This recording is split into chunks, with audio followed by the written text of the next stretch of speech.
Assalamualaikum warahmatullahi wabarakatuh. Apa kabar hari ini anak-anak?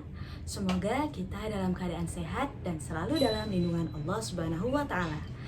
Hari ini kita akan belajar mata pelajaran pendidikan agama Islam dan budi pekerti kelas 5, pembelajaran ke-1 tentang Mari Belajar Al-Quran Surat At-Tin. Sebelum memulai pembelajaran pada hari ini, marilah kita berdoa terlebih dahulu dengan membaca basmalah. Bismillahirrahmanirrahim. Nah, melalui tayangan video pembelajaran ini, Bu Guru berharap kalian dapat mengerti makna dari Quran Surat At-Tin. Orang Islam yang membaca Al-Quran tergolong manusia yang beruntung dan istimewa. Mengapa? Karena Al-Quran adalah mukjizat terbesar dan teristimewa di antara mukjizat yang diterima Nabi Muhammad SAW. Dari sekian banyak mukjizat yang diturunkan Allah Subhanahu wa Ta'ala kepada Rasulnya, Al-Quran inilah yang sampai kepada kita bahkan hingga hari kiamat nanti. Oke, sekarang kita lanjut ke pembahasan tentang Surat At-Tin. Kalian tahu mengapa dinamakan Surat At-Tin? Surah ini dinamakan At-Tin karena diambil dari kata At-Tin yang terdapat pada ayat pertama yang berarti buah tin.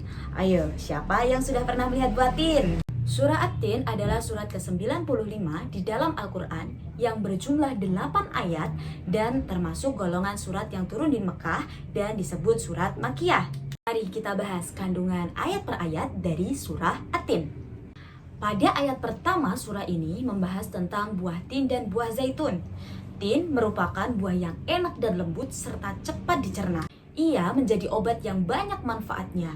Di antara manfaatnya adalah memperhalus fisik, mengencerkan dahak, membersihkan ginjal, menghancurkan batu pada saluran air seni, dan masih banyak lagi. Sedangkan zaitun adalah buah yang memiliki keistimewaan karena kandungan minyaknya yang berlimpah sehingga dapat dipergunakan di daerah yang kurang memiliki minyak. Kita lanjut ke ayat yang kedua. Kalian pernah mendengar tentang Gunung Sinai? Gunung Sinai juga dikenal dengan sebutan Jabal Musa atau Gunung Nabi Musa. Karena di tempat ini Nabi Musa menerima wahyu yang pertama dan diangkat menjadi Rasul. Pada malam Mi'raj, Rasulullah berhenti sebentar di tempat ini dan melaksanakan sholat sebagai penghormatan beliau kepada kesucian tempat tersebut. Pada ayat ketiga dijelaskan bahwa kota Mekah disebut sebagai kota yang aman karena siapapun yang memasukinya terjaga keamanan dan keselamatannya.